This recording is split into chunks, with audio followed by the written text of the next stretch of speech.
Yaw mo po.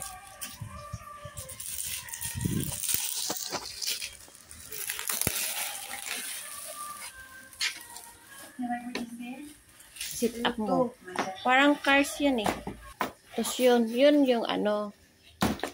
Yun be. Pang loob be.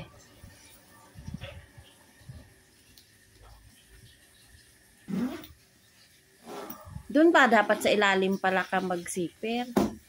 Yun. Yan. Push yan. Yan ba yan? Yun. Yan, galing ah. Parang aysa. Ilalim.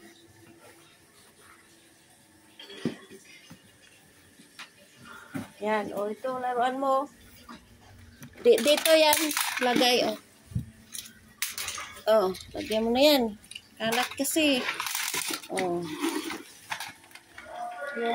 Ibaba natin yung mga ano mo. Yung mga nandun sa taas.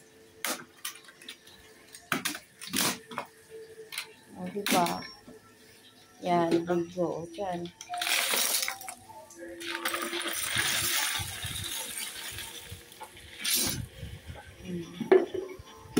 Ayan. Doon mo ilagay. Sa gilid. O, diyan yung lagayan. Upuan mo, be. Pwede yan upuan, be. Yan. Tibay. Matibay nga yan, no? Upuan nga yan nung malaking kasing laki ko. Lagay mo dun. O, diba maganda yung displayhan mo? Ganda, guys.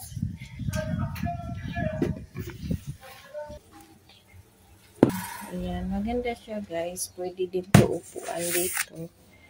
At ito naman lagayan ng anak ko ng mga maliliit niyang laruan. Ayan, maliliit niyang ligo dyan.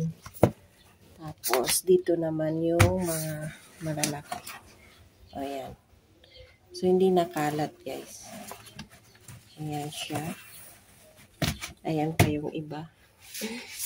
Ayan. Okay siya. Tapos, ilalagay lang dito sa gilid. O, hindi siya kalat. Tignan.